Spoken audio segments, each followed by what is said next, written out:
Wahai saudara, Assalamualaikum warahmatullahi wabarakatuh.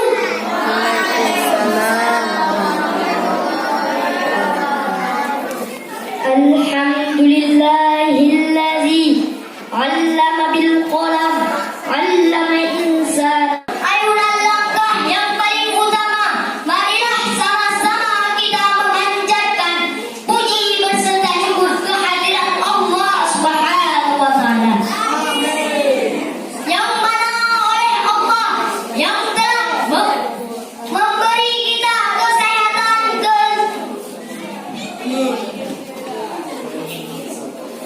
Saya berdiri di sini tidak lain dan tidak bukan hanya untuk menyampaikan sepatah dua patah kata yang bertema berbakti kepada kedua orang tua.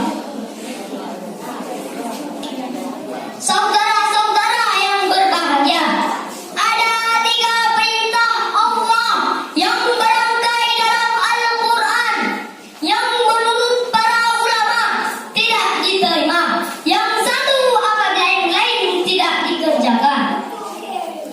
Aqimus shalah wa atuz zakah. Yang kedua, atiullaha wa atiur rasul.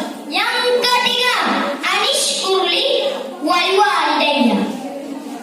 Adapun ayat yang ketiga tentang bersyukur kepada Allah dan berbakti kepada kedua orang tua.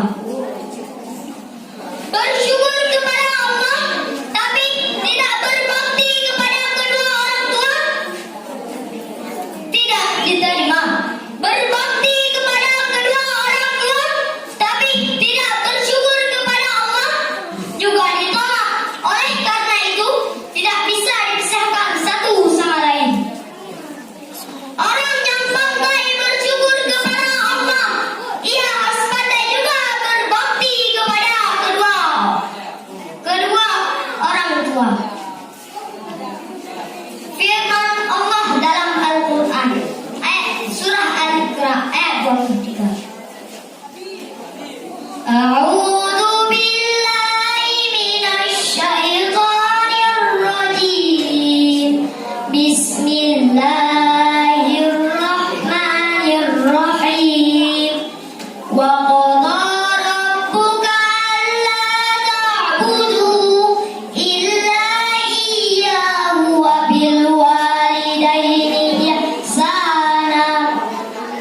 Tuhanmu telah memutuskan, telah menetapkan jangan kamu menyembah selain daripada Allah dan berbakti kepada kedua orang tua.